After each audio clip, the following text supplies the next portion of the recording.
Selamat sore sahabat DSC. Apa kabar semuanya? Semoga baik-baik saja ya. Semoga Anda semua masih patuh mengikuti peraturan dari pemerintah, yaitu protokol kesehatan. Selalu memakai masker, menjaga jarak, tidak bergerombol, dan tetap menjaga kesehatan. Saya Winnie Baum, PR dan Marketing Manager dari German School Jakarta, atau yang biasa disebut dengan DSJ, akan memandu acara perdana ini selama 30 menit ke depan. Sahabat DSJ, kalau Anda mendengar kata-kata atau nama German School Jakarta, pernah nggak sih Anda berpikir seperti ini? Siapa sih guru-guru DSJ itu? Pasti begitu ya. Nah, dalam kesempatan kali ini, saya akan memperkenalkan guru-guru hebat kami.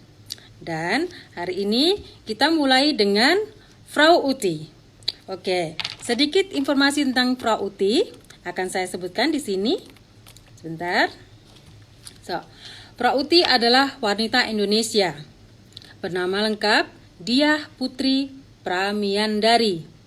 Beliau adalah lulusan dari Fachhochschule Köln, atau yang biasa disebut dengan dalam bahasa Inggris, yaitu Köln University of Applied Science, jurusan Ilmu Komunikasi Multi Bahasa. Beliau menikah dan dikaruniai 2 anak yang berusia 4 dan 2 tahun. Saat ini beliau juga sedang meneruskan pendidikan S2 atau yang disebut dengan Master secara online mengenai Early Childhood Education di Hagen, North Rhine-Westphalia, Jerman. Yang unik di sini adalah beliau juga seorang penari dan koreografer. Menjadi guru TK di DSJ, guru TK Jerman di DSJ sejak tahun 2012. Dan berarti sudah 9 tahun ya, betul? 9 tahun. Oke, hari ini beliau akan bercerita dan berbagi tips dengan kita semua tentang dampak positif kegiatan menari atau seni gerak untuk anak-anak di usia dini. Saya sebagai koleganya, menurut saya beliau adalah seorang guru yang suportif, kooperatif, and fun to work with. Penasaran nggak? Penasaran ya? Yuk kita undang Frau Utinya. Oke, sebentar ya.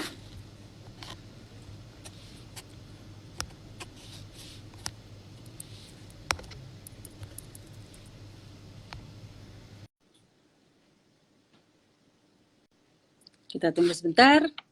Semoga haha, ini dia. Hai Frau Uti. Apa kabar? Apa kabar? Selamat siang, Miss Winnie. Kabar baik. Gimana kabarnya, Miss Winnie? Baik, baik. Terima kasih. Kedengaran nggak suaranya? Jelas nggak? Jelas ya? Kedengaran, kedengaran. Suara saya kedengaran? Iya, iya. Sip, bagus. Terima kasih. Bentar ya. Terima kasih loh Frau Uti sudah menyempatkan waktu untuk sahabat-sahabat DSJ yang ingin berkenalan dengan guru-guru German School Jakarta. Terima kasih juga undangannya. Sama. Oke, Frau Uti, ini saya dapat beberapa pertanyaan nih dari sahabat-sahabat DSJ yang sudah saya kumpulkan. Semuanya bagus-bagus, tapi yang saya pilih cuma 5. Ya, mungkin kita simpan pertanyaannya lagi untuk di kemudian hari, atau nanti kan kita punya tema-tema yang lain dengan Frau Uti juga, atau teman-teman yang lain, atau guru-guru hebat yang lainnya. Ya, oke? Ya, Oke. Saya mulai dengan begini, Frau Uti ya. Yang satu, ya. menanyakan seperti ini. Frau Uti, ceritain dong sedikit tentang Frau Uti dan mengapa dulu tertarik dengan Jerman. Silakan Frau Uti. Oke, mungkin tadi di depan Miss Winnie sudah sedikit bercerita ya tentang saya. Jadi kalau asal-muasalnya kenapa tertarik ke negara Jerman untuk kuliah, itu awalnya adalah gara-gara orang tua saya mempunyai kesempatan untuk bekerja dengan orang-orang Jerman saat itu ya, ada proyek. Lalu saya saat itu masih SMA ya, sering melihat orang tua saya di kantor itu berkomunikasi dengan orang-orang Jerman, bekerja sama dalam bahasa Inggris waktu itu ya. Tapi antar orang Jermannya sendiri mereka berkomunikasi dengan bahasa Jerman. Dari situ awalnya saya tertarik melihat bagaimana etos kerja mereka ya. Jadi mereka itu disiplinnya gitu ya. Terus tepat waktunya saat itu first impression-nya itu. Lalu saya juga tertarik dengan bahasanya, penasaran gitu ya. Karena nih bahasanya malah tertarik dengan bahasanya ya. Saat itu juga tertarik salah satunya dengan bahasanya, selain juga dengan penampilan orang-orangnya ya. Jadi buat saya itu mereka etos kerjanya menarik lah saat itu.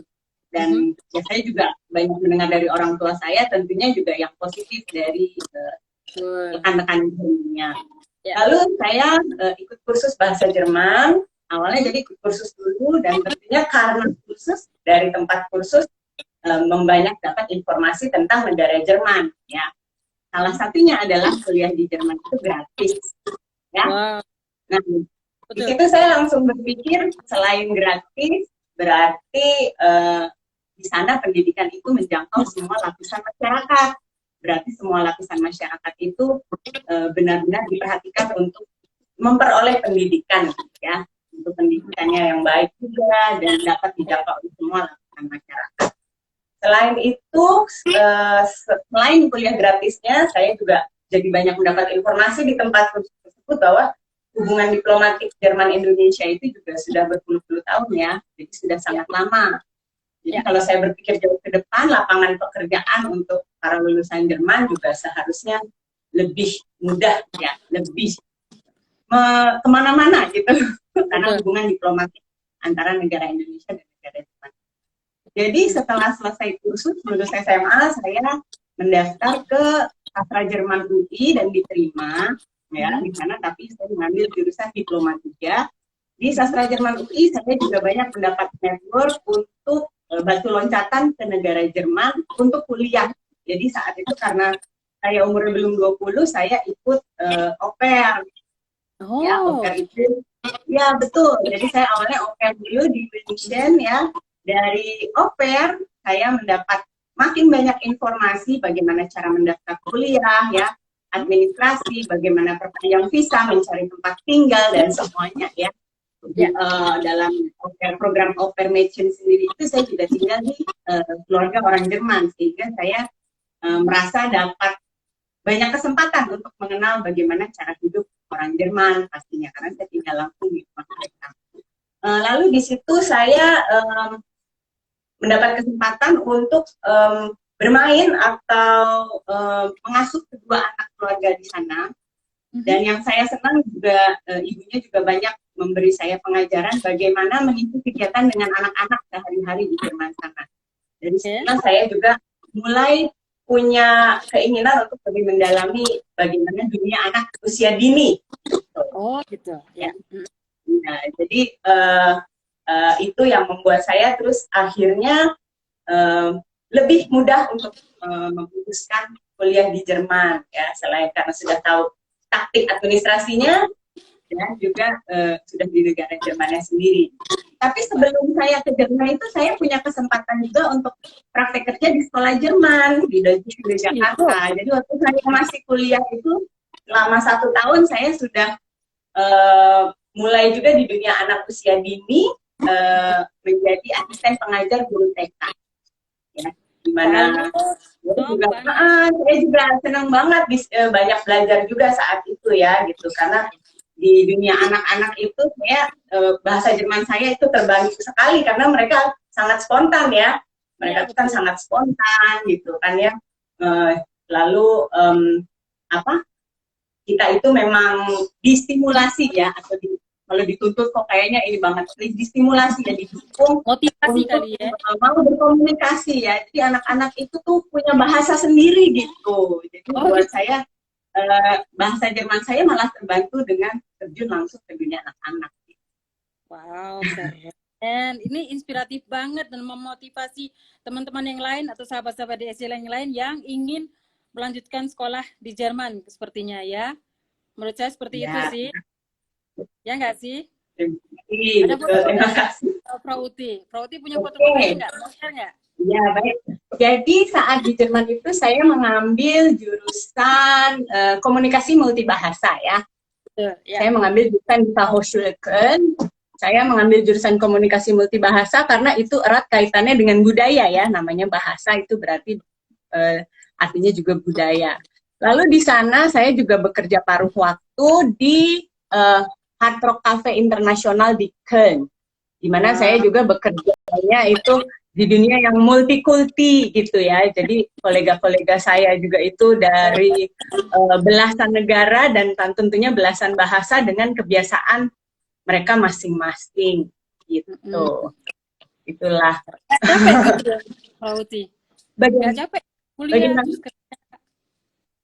Maaf. Kebetulan kan kalau di sana memang student job itu kan nggak tiap hari ya. Jadi saya juga untuk student job itu mengambil hanya weekend gitu. Dan dari student job itu bisa menabung untuk kegiatan sehari-hari karena kuliah sudah gratis.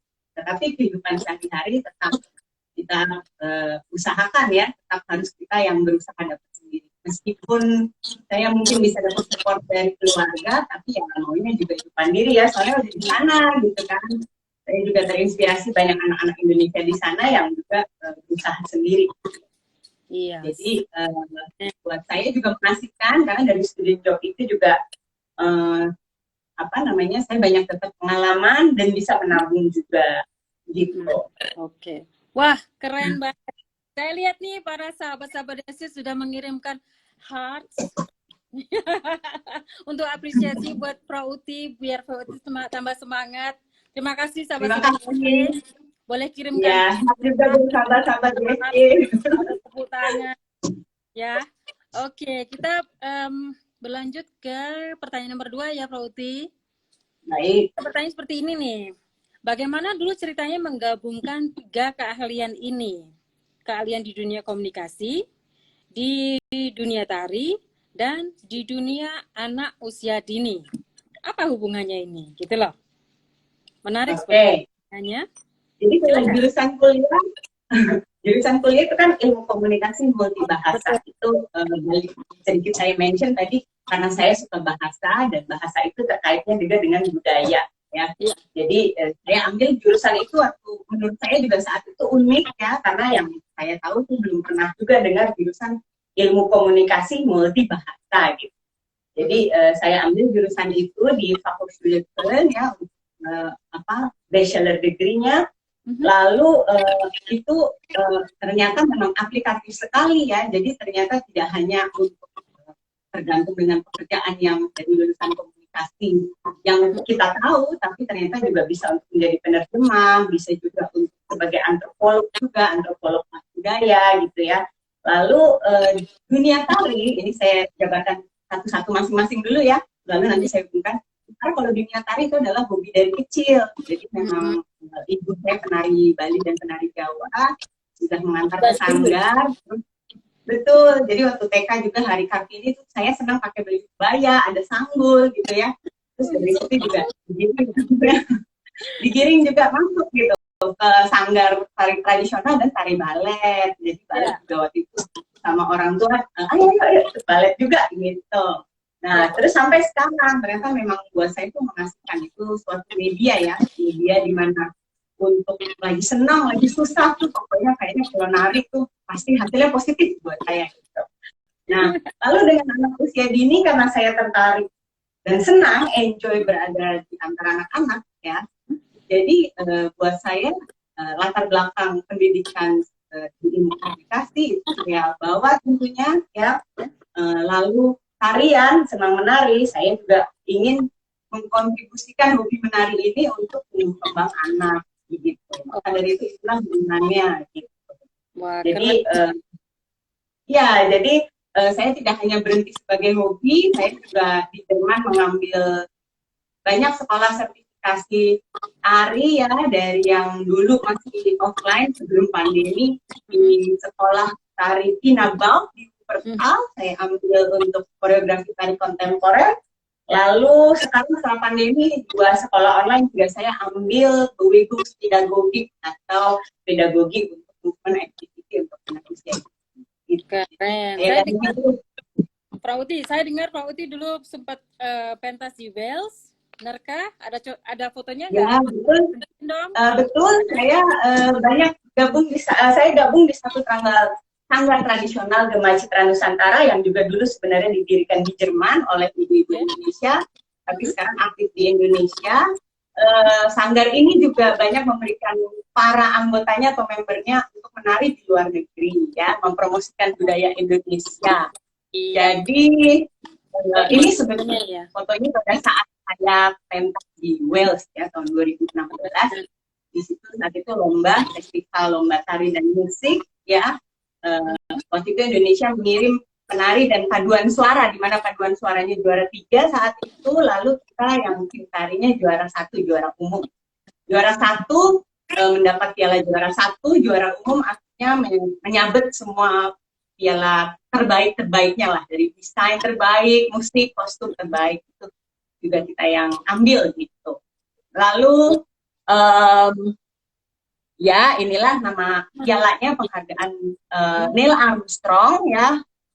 Penghargaan Neil Armstrong itu adalah penghargaan tertinggi waktu itu untuk bidang seni tari dan musik yang diadakan setiap tahun di Wales ya, di kota, sebenarnya di pedesaan Llangollen namanya ya. Itu acara yang sangat besar, diikuti oleh 40 negara dan Indonesia itu juara 1. Bangga banget ya. Iya banget dong. Saya sebagai orang Indonesia juga ikutan bangga padahal nggak ikutan menari ya, dan ikut menang. Ini apa nih Miss Putri?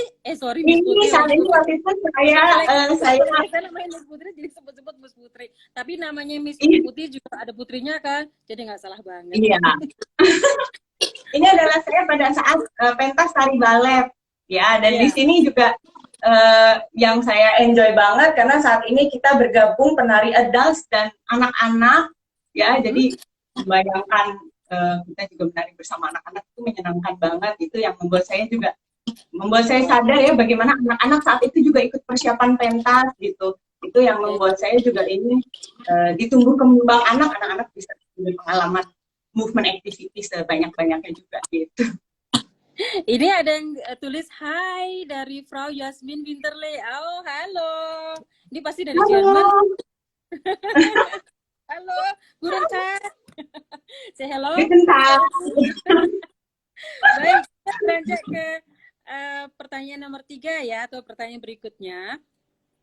Apakah pengaruh dunia tari di perkembangan anak-anak di usia dini? Ya. Pengaruhnya. Dan boleh nggak didemonstrasikan gerakan-gerakannya? Ini ibu-ibunya pada kurius gitu loh, pada pengen tahu memangnya menari itu seperti gimana positifnya gitu loh. Oke. Mungkin kalau untuk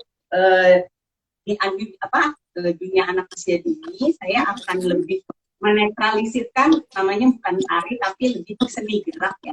Karena kalau tari itu identiknya mungkin harus sesuatu yang mengikuti musik gitu ya. Jadi kalau seni gerak, semua orang mungkin taunya itu motorik misalnya, sudah pasti itu motorik, berarti motorik kasar, halus, dan koordinasi anggota tubuh. Lalu sebenarnya stimulasi lain yang bisa kita berikan di tumbuh kembang anak ya melalui seni gerak ini adalah stimulasi untuk inteligensi sosial ya, yang misalnya anaknya tadinya pemalu menjadi lebih percaya diri, lalu sosialisasi juga ya, sosialisasi melalui gerak gitu ya. Jadi bagaimana mereka misalnya, ayo gandengan tangan dengan temanmu, kita meloncat bersama, misalnya itu salah satu bentuk stimulasi sosialisasi yang barangkali mungkin kalau di media lain yang bukan movement activity barangkali lebih tidak bisa diterapkan gitu ya. Lalu teamwork ya, karena kalau mereka juga dapat kesempatan untuk perform, nggak harus perform di panggung, perform di sesi aja gitu ya. Mereka saya sekali musik, ayo sekarang kalian ceritanya sedang di hutan ya, yang ada yang menjadi harimau, ada yang mungkin berkhayal menjadi burung hantu gitu ya. Tapi itu kan sebenarnya suatu teamwork ya, suatu teamwork.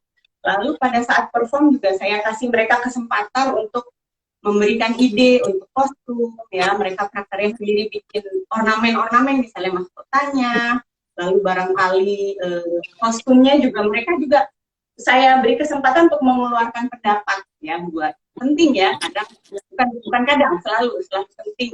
Gimana nih kalau Jadi kalian mereka merasa, nanti? jadi mereka merasa diapresiasi gitu ya, anak-anak tersebut, Betul, gitu. Pendapat betul. mereka didengarkan, gitu kan?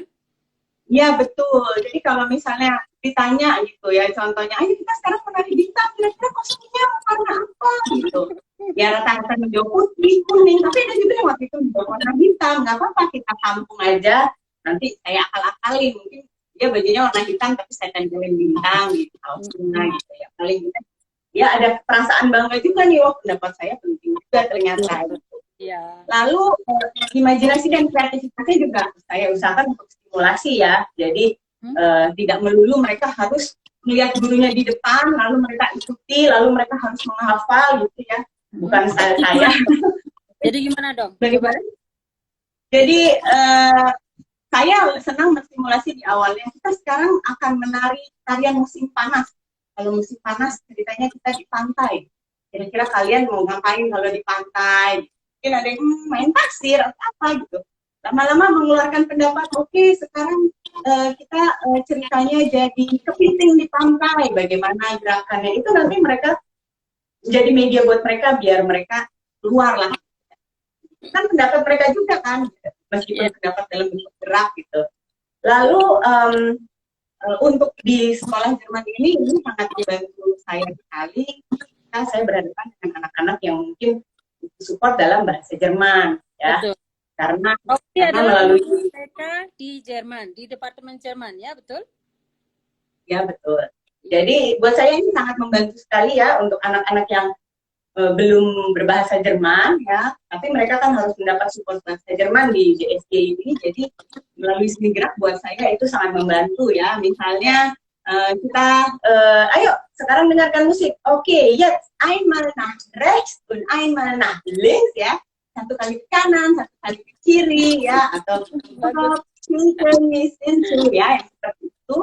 Nah, bayangkan mungkin awalnya dia cuma ikut-ikut, tapi lama-lama mungkin setelah 3-4 kali pertemuan, mungkin saya cuma sekedar einmal rechts, einmal links, juga mungkin anaknya sudah ngerti gitu ya. Jadi Iya. sebenarnya melalui gerak dan koordinasi tubuh itu juga suatu stimulasi menyerap juga gitu. Wah, seru banget. Jadi pengen ikutan kelasnya Seru mereka. banget. Iya, seperti kegiatannya ini contohnya. Oh, ini Ini bagi dalam kegiatannya. seni gerak ya, jadi menari itu tidak hanya sekedar mereka berdiri melihat videonya dan mendengarkan musik lalu harus memori. Mereka juga saya kasih semacam ya game lah ya, permainan seperti di sini mereka memetik apel gitu ya, lalu saya sebut warna bantal, blau, gelb, rot ya gitu-gitu. Itu sebenarnya itu bukan musik ya kan, tapi sebenarnya itu juga bagian dari koordinasi mendengar dan lalu bergerak. Dan ini saat di sekolah Jerman saya juga diberi kepercayaan untuk memberikan workshop tari Jawa dan tari Bali, juga tari Betawi kepada anak-anak kelas 9 dan 10 yang dari Schweinfurt, pertukaran pelajar, maupun dari sekolah Jerman yang mau ke Schweinfurt ya. Ini saat saya memberikan workshop. Pada saat tahun kemarin, saya mengkoreografikan tari Betawi buat murid-murid BSD yang akan berangkat ke Schweinfurt, dengan dibantu juga oleh Miss Tina, ya, guru dari Grundschule. Lalu ini saat SOAS, Festival Olahraga Antar Sekolah Jerman se-Asia Tenggara, sekolah kita saat itu menjadi tuan rumah, dan ini adalah anak-anak didik saya waktu itu. Saya buatkan juga mereka koreografi dan saya beri kesempatan untuk tampil. Saya juga minta untuk supaya mereka diberi kesempatan untuk tampil sebagai cheerleaders di pembukaan SOAS ya, Sport Asiatische Spiel ya. Cute, lucu jadi, banget. Iya, begitulah. Keren, Ya, keren, keren. itu ini. Iya, benar-benar aktif dan inspiratif sekali ini ya. Bagus, Terima bagus. kasih. Pak Uti, ada pertanyaan nomor 4. Tidak semuanya positif kan ya, semua ada yang pokoknya ada yang kurius aja gitu. Begini pertanyaannya, adakah halangan-halangan yang signifikan dalam mengajarkan tarian atau gerakan dan penghafalan bahasa Jerman untuk anak-anak di usia dini. Ayo. Oke. Silakan, Prof. Benar ya. Oke. Mungkin kalau dibilang halangan enggak ya, tapi yang challenge-nya itu memang kalau di usia dini itu menghadapi mood mereka gitu ya. Moodnya ya, Moodnya pasti ya. anak Apalagi itu kan kecil naik ya. turun. Kalau yang paling Dia challenging seperti apa itu. tuh? Kalau mood itu ya barangkali pada saat sesi tari berlangsung Ya. dia bisa aja moodnya lagi jelek, mungkin lagi malu atau lagi kesel sama temennya, atau dia nggak suka musiknya, atau menurut dia gerakannya susah gitu ya. Itu kan kalau oleh anak-anak berbeda-beda ya cara ini. Itu aja yang orang dewasa kan berbeda-beda ya, apalagi anak-anak. Dan kalau anak-anak kan lebih spontan, kalau saat itu kesel ya udah saat itu dikeluarin, saat itu nggak mau ya nggak mau. Tapi justru perbedaan mood itu buat saya challenging, justru bisa menjadi apa, semacam motivasi buat saya ya untuk membuatnya itu menjadi suatu keseragaman. Misalnya barangkali satu anak ini dia nggak suka kalau gerakan seperti balet gitu kan, mungkin bosen, terlalu ngantuk gitu ya. Jadi berarti yang saya bikin koreografinya di tengah-tengah, atau saya bikinnya semi musikal misalnya. Jadi yang senang lemah lembut ya mungkin jadi pohon atau jadi salju gitu ya. Sementara yang senangnya agak-agak maco, dia mungkin bisa jadi boneka salju yang pemarah misalnya kayak gitu ya. Maksudnya anak-anak juga saya kasih nih, kamu sekarang jadi apa, kita sekarang lagi winter loh misalnya, temanya tentang winter, semuanya jadi snowman gitu. Ich möchte eine Schneemann werden misalnya, saya mau jadi Schneemann gitu ya. Oke, Schneemann itu gerakannya misalnya gimana ya, mungkin kalau gerakannya dia asal gitu ya, bisa tunjuk, oh oke, bisa juga tuh misalnya Schneemann tuh ini ya, karena dia nggak punya tangan gitu. Yang jadi pohon Natal gerakannya ngayun-ngayun kayak balerina gitu, seperti itu contoh ya. Dunia khayalnya lebih ini ya, dipupuk gitu, atau diarahkan. Lebih betul ya. Ya diarahkan. Jangan jadi seniman tapi juga gerakannya kayak harimau juga kan, tetap kita benarkan juga gitu. Tapi disitulah ini tuh di situ. Prauti kita dapat jempol 3. Prautinya yang dapat jempol 3 nih dari Pangki Popster. Terima kasih banyak untuk jempolnya ya. Halo. Oke. Bisa kasih 2. 2 ya, tambah 1, tambah 2 lagi sama diri saya. Prauti ini terakhir, pertanyaan terakhir ya. Oke. Adakah tips-tips buat sahabat DSJ, terutama para moms atau ibu-ibu yang masih mempunyai anak-anak di usia dini? Tipsnya dong, sharing. Oke. Kita tipsnya yang simpel-simpel aja ya, supaya bisa direalisasikan. Kalau menurut Tashi Dewi, thank you Tashi Dewi. Thank you. Kita kasih jempol gue dari saya, jempol gue dari Miss Winnie. Iya, kalau tips dari saya sih, jika para orang tua sudah bisa memasukkan anak-anak ke sekolah Jerman, itu sebenarnya sudah satu peluang besar ya untuk belajar bahasa Jerman juga pastinya ya. Maksudnya peluang untuk ke negara Jerman bagi anak-anaknya atau buat orang tua juga gitu ya, atau bertumbuh kembang di dunia Jerman gitu, itu sudah sangat bagus ya. Jadi menurut saya itu kesempatan juga untuk aktif di event-event sekolah ya. Aktif di event-event sekolah berarti dengan aktif di event-event sekolah banyak memperluas networking yang lain juga gitu ya, karena aktif di event sekolah akan kenalan juga dengan orang tua bakat-bakat Jerman gitu ya. Jadi tidak hanya berkumpul dengan sesama yang berbicara non Jerman aja gitu, tapi juga berbaur dengan yang lain. Lalu dari event-event itu akan terbuka networking yang lain ya. Kita juga bisa lihat di sosial media komunitas-komunitas Jerman Indonesia yang aktif ya. Misalnya Sprachclub ya, Sprachclub itu banyak di Instagram. Ya, saya yakin juga orang tua murid di sekolah kita juga ada yang aktif di komunitas tersebut, lalu pusat kebudayaan Jerman di Jakarta, dan yang juga tidak kita lupakan adalah German Embassy atau kedutaan Jerman. Ya, itu pasti ada orang tua murid kita, pasti banyak yang punya social network ke sana. Nah, itu dimanfaatkan. Lalu setelah itu di rumah itu disediakan juga musik anak berbahasa Jerman gitu ya. Itu bukan hanya membantu untuk anaknya, tapi sebenarnya untuk kita juga. Karena saya mengalami dulu, saya tuh membaca buku anak-anak bahasa Jerman, biarpun tidak mengerti, tapi itu kan ada gambar. Nah, itu sangat membantu juga bahasanya kita, pengertian kita, gitu. Jadi kita sebenarnya pas ngedongengin anak kita, mungkin awalnya cuma baca bahasa Jerman aja, tapi sebenarnya lama-lama jadi kita ini juga ngerti gitu, ya.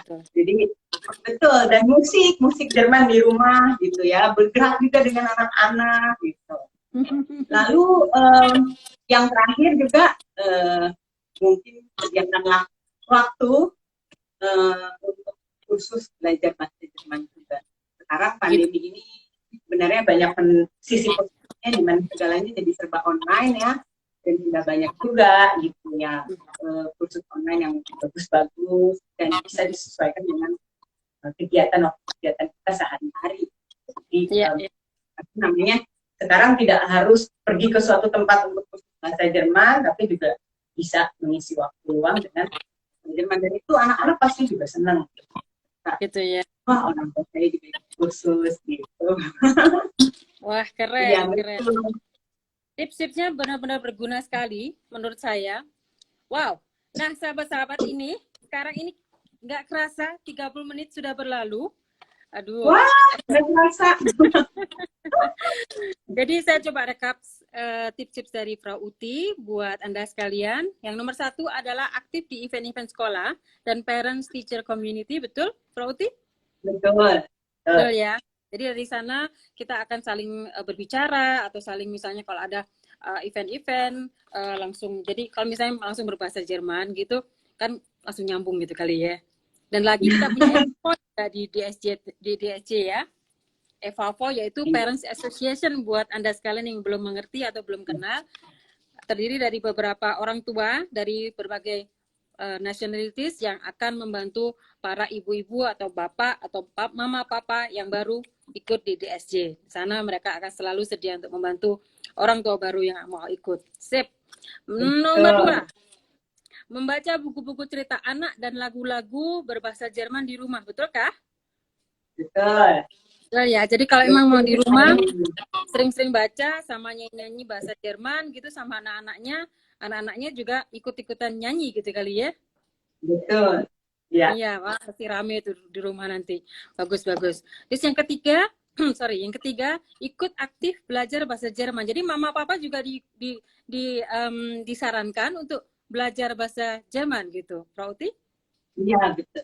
Khusus sekarang udah mudah, banyak juga yang metodenya fun learning ya. Jadi kalau merasa waktunya juga terlalu sibuk, ikut yang fun learning aja. Jadi yang tapi kalau saya sih tetap menyarankan karena sekarang semua serba online, pasti kita bisa waktu kursus gitu. Iya, iya.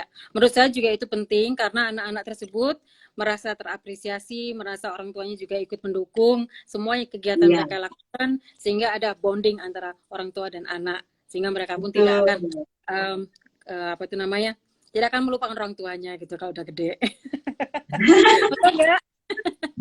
Betul. Oke. Nah, terima kasih Pak Uti tips-tipsnya, sahabat-sahabat DSJ. Semoga acara live streaming ini berguna buat Anda sekalian. Terima kasih sudah menyempatkan waktu dan mengikuti acara ini. Apabila Anda ada pertanyaan atau request seputar talk show ini, silakan kirimkan pertanyaan Anda ke email marketing@dsjakarta.de atau silakan kunjungi website kami di www.dsjakarta.de. Saya Winnie Baum dan Prauti. Saya Prauti. Mohon pamit untuk mengakhiri acara ini. Dan sampai jumpa di talkshow berikutnya dengan guru-guru hebat DSJ selanjutnya. Tetap semangat dan salam. Bye-bye. Bye, Prauti. semuanya. Yeay. Auf Wiedersehen. Auf Wiedersehen.